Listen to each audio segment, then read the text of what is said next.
Harrod-Domer model, warranted growth rate. The last slide we have seen the actual growth. What is actual growth rate? The other growth rate introduced by Harrod is warranted growth rate.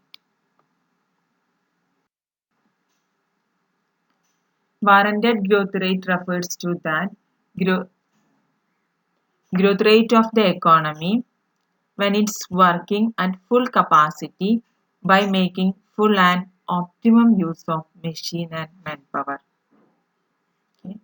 Warranted growth rate means the growth rate of an economy when the economy is working at full capacity by making full and optimum use of machine and manpower. This is the warranted growth rate. Again, I am repeating. It is the growth rate of the economy when the economy is working at full capacity, but by making or full utilizing all machine and manpower. So, this warranted growth rate is also known as full capacity growth rate or full employment growth rate or potential growth rate. The warranted growth rate is also known as full capacity growth rate, full employment growth rate or potential growth rate. Warranted growth rate means the growth rate of an economy when it's working at full capacity. Okay. This growth rate is denoted by GW. Actual growth rate is denoted by capital G and warranted growth rate is denoted by GW and has been defined by Mayer and Baldwin. In their words, warranted growth rate is interpreted as the rate of income growth required for the full utilization of the growing stock of capital, so that entrepreneurs will be satisfied with the amount of investment actually made.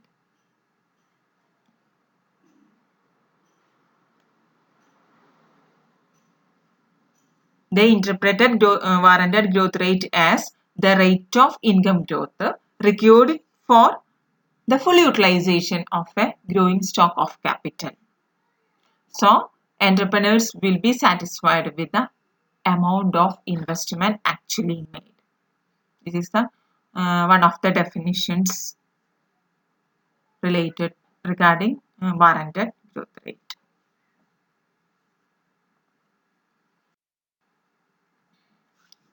Warranted growth rate is determined by two factors: capital output ratio and saving income ratio. Hope you are remembered the actual growth rate.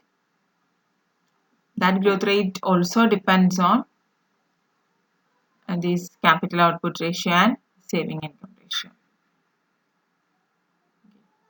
The relationship between warranted growth rate and these two determinants can be expressed in the form of an equation.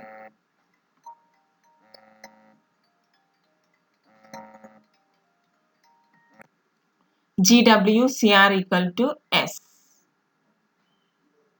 In actual growth rate, the equation was GC equal to small s. Here GWCR equal to small s, where GW means warranted growth rate and CR in the amount of capital required to maintain the warranted growth rate or the growth rate of output. Okay. This is the CR. CR means the amount of capital required to maintain the warranted growth rate or the growth rate of output. Small s means saving income ratio. This is the equation for warranted relation between warranted growth rate and its determinants. GWCR equal to small s. GW is warranted growth rate. CR is the amount of capital required to maintain this warranted growth rate. And S equal to saving income ratio.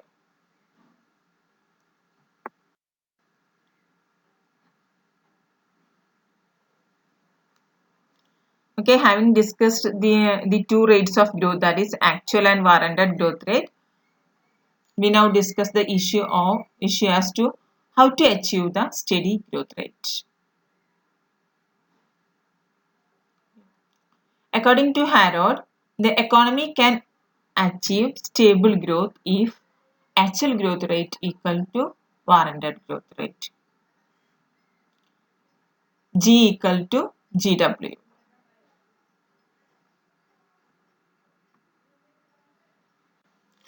Okay, according to Harrod, the economy can achieve stable economic growth if G equal to GW. It means actual growth rate equal to warranted growth rate, or C equal to CR. That is, actual growth rate must be equal to the warranted growth rate. In other words, growth rate of income, that is G, must be equal to the growth rate of output, that is GW. Okay. According to Harrod, the economy can achieve the stable growth rate only if G equal to GW and C equal to CR. That is, actual growth rate must be equal to warranted growth rate. In other words, growth rate of income must be equal to the growth rate of output. And secondly, the capital output ratio needed to achieve actual growth rate must be equal to the required capital output ratio to maintain warranted growth rate at a given saving coefficient, S. Okay. This is also a condition for steady growth rate of an economy. First one is G equal to GW, and at the same time C must be equal to CR. That means the capital output ratio needed to achieve actual growth rate must be equal to the required capital output ratio to maintain warranted growth rate at a given saving coefficient, or small s. This amount to saying that actual investment, that is ex post investment, must be equal to the expected investment, that is ex ante investment, if an economy were to achieve the objectives of stable growth rate. There is also needed actual investment or ex post investment must be equal to the expected investment or ex ante investment to achieve the objective of stable growth. Okay, again I am repeating. According to Harrod, the economy can achieve stable economic growth if G equal actual growth rate is equal to warranted growth rate and CR equal to C equal to CR. That is, actual growth rate must be equal to warranted growth rate, or a growth rate of income must be equal to the growth rate of output. And secondly, the capital output ratio needed to achieve the actual growth rate must be equal to the required capital output ratio to maintain warranted growth rate at a given S. And this amounts also saying that actual investment, that is ex post investment, must be equal to the expected investment or ex ante investment if an economy were to achieve the objectives of steady growth or stable growth.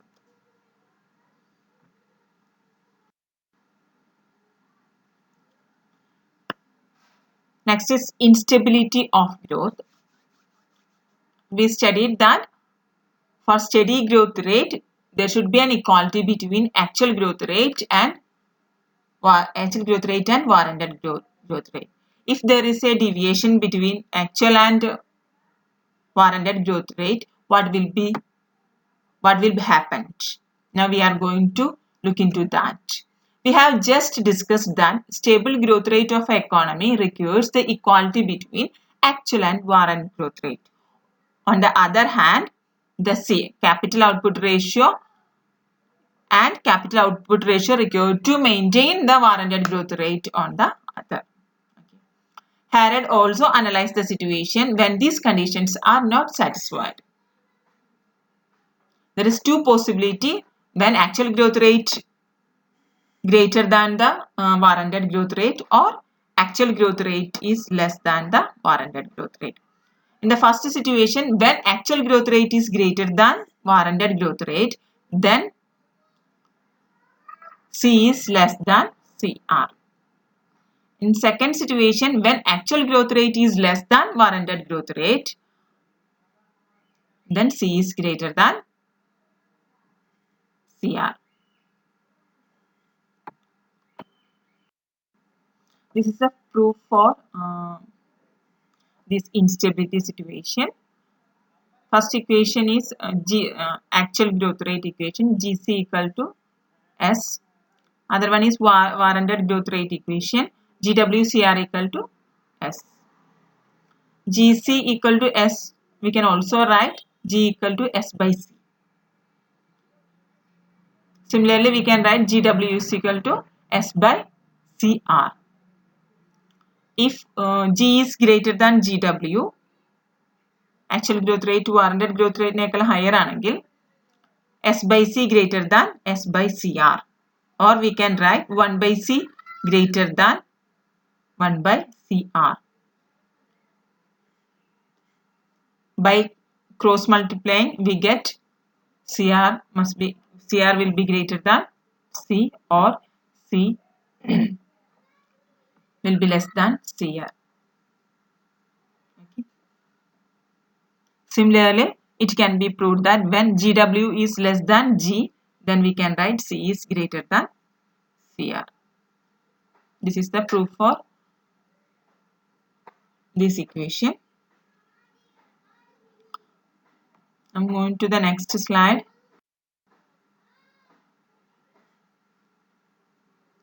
Harold explained what will happen if instability or this equilibrium condition is disturbed.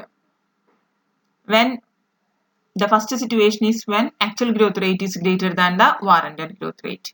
That means G is greater than GW. Under this situation, the growth rate of income being greater than the growth rate of output, or demand for output because of higher level of income will exceed the supply of output because of the low level of output. Okay. When G is greater than GW, growth rate of income being greater than the growth rate of output, or demand for output will exceed supply of output. In this situation, the economy will experience chronic inflation, higher income than the output. Okay. The economy will experience chronic inflation. When actual growth rate is higher than the warranted growth rate, the economy will experience chronic inflation. Okay. It can be explained in another way too. We know that if G is greater than GW, C is less than CR. Under this situation, the actual amount of capital falls short of the required amount. If C is less than CR, the actual amount of capital falls short of the required amount. This will lead to the deficiency of capital, which in turn would adversely affect the volume of goods to be produced. Negative effect. If deficiency of capital, it will adversely affect the volume of goods. Okay. If C is less than CR, the actual amount of capital falls what is required. This will lead to the deficiency of capital, which in turn adversely affect the volume of goods. This will result in scarcity of goods and hence inflation. And the growth of economy under inflation can never be stable. Okay. If actual growth rate is greater than warranted growth rate, at the same time, C, capital output ratio is less than the required capital output ratio required to maintain the warranted growth rate, the economy will experience chronic inflation. The growth of economy under inflation can never be stable.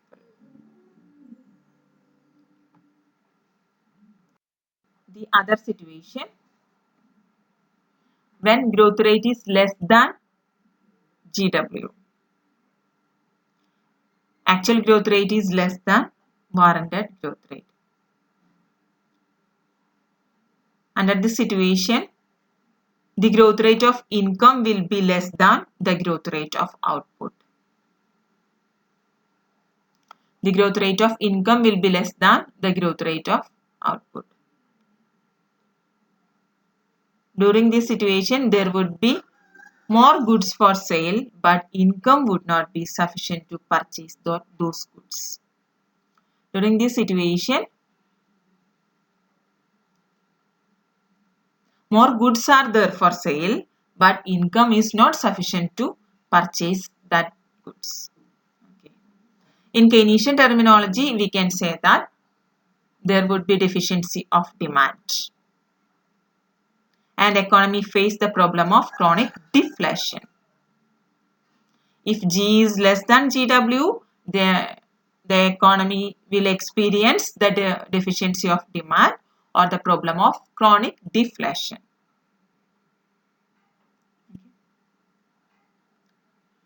The situation can also be explained when C is greater than CR. We already know that if actual growth rate is less than warranted growth rate, the C will be greater than CR. Under this situation, the actual amount of capital is more than the required amount of capital for investment. If C is greater than CR, actual amount of capital is greater than the required amount of capital.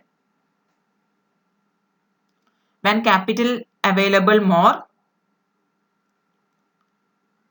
it would affect the marginal efficiency of capital and will lead to a chronic depression and unemployment. When capital stocks are available more, it will dampen the marginal efficiency of capital and it leads to a chronic depression and unemployment.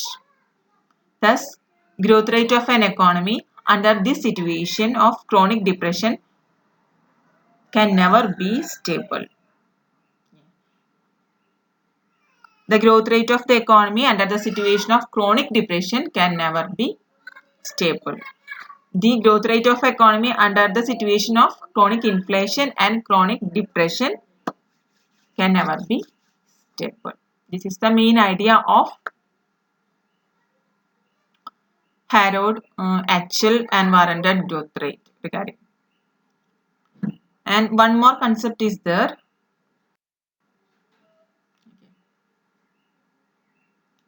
On the basis of the above discussion, we can conclude that the stable growth rate or steady state growth can occur only when actual growth rate equal to warranted growth rate. Is it clear? On the basis of the above discussion, we can conclude that the stable growth rate or steady state of growth can occur only when actual growth rate equal to warranted growth rate. Any deviation from G from GW will result in a cumulative departure from the path of steady growth. Any deviation, if it may be G greater than GW or G less than GW, will definitely affect the path of steady growth. Okay. In other words, the economy will be in a state of instability when G and GW are not equal to each other. The economy will be in the state of instability when G and GW are not equal to each other. Okay. The equilibrium between G and GW is called steady state equilibrium or knife-edged equilibrium. It should be clear to you. The equilibrium between G and GW is called steady state equilibrium or knife-edged equilibrium. What is knife-edged equilibrium? ഒരു നൈഫിന്റെ edge പോലെയാണ്. നിങ്ങൾ കാണുന്ന ഒരു നൈഫിന്റെ edge പോലെയാണ്. Then ആ പോയിന്റിൽ നിന്ന് ആ പോയിന്റിലാണ് ജിയും GW ഈക്വൽ ആവുന്നത്. വൺസ് അത് ഡീവിയേറ്റ് ചെയ്ത് കഴിഞ്ഞു കഴിഞ്ഞാൽ പിന്നെ തിരിച്ചു വരിക. Further and further deviate from the equilibrium point. ഒരു പോയിന്റിൽ വരുന്ന equilibrium ആണ് knife edge equilibrium. Once it disturbed, it further and further will go from the equilibrium. That's why we call GW, G equal to GW is a knife edged equilibrium. Harrod also states that deviations of G from GW are unstable. If actual growth rate departs from warranted growth rate, then it will depart further and further from its as depart from the path of steady growth is self-sustaining. It feeds on itself. Okay. If actual growth rate departs from GW, it will depart further and further from it as depart from the path of steady growth is self-sustaining. It feeds on itself. In contrast, if G is less than GW, then the desired saving would exceed desired investment. The entrepreneurs will be pessimistic about the future and they will keep the level of output below GW, which would further retard the growth. If G is less than GW, the desired saving would exceed the desired investment. The entrepreneurs will be pessimistic about the future. They will keep the level of output below GW, which again adversely affect the growth. This is the relation between actual and warranted growth rate. Next, we will discuss what is natural growth rate. Okay.